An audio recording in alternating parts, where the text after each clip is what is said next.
Mga ka-RSP, ang sining ay isang ekspresyon ng ating damdamin at karanasan. Isang uri nito ay ang pagpipinta. Kaya naman panoorin po natin ang isang art exhibit, ang Hinupang. Hindi madali para sa isang kabataan na tahakin ang landas ng sining, lalo na kung mag-isa. Kaya napakahalaga ng suporta ng pamilya, lalo na ng mga magulang na handang maniwala sa talento ng anak. Kaya, gano'n na lamang ang dedikasyon ni Mommy Salve sa kanyang anak na suportahan ito. Sobrang happy. Well, it's not the first time that my daughter has this exhibit, no?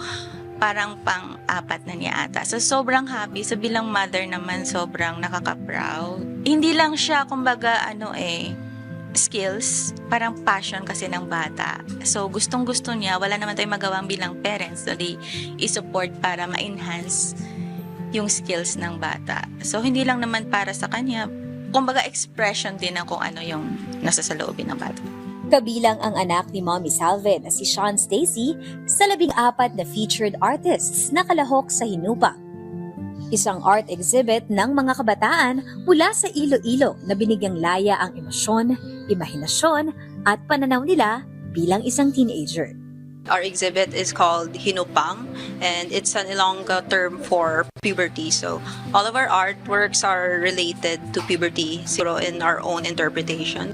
Ang exhibit na ito ay bahagi ng proyekto ng 302 Artists Collective na layuning bigyang plataporma at suporta ang mga kabataang pintor na nais iparinig ang kanilang tinig sa pamamagitan ng visual art.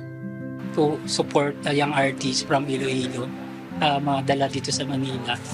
And then, sige, ginawa ko na makapag-show din. Kasi yun din yung gusto namin ipakita at matulungan ng mga young artists.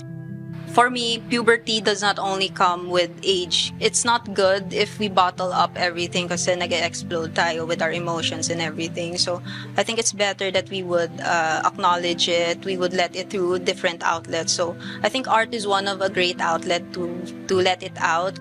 Sa panahon kung kailan maraming kabataan ang naghahanap ng validation, ang simpleng kaya mo yan mula sa isang magulang o grupo ay pwedeng maging susi sa pag-usbong ng isang obra maestra.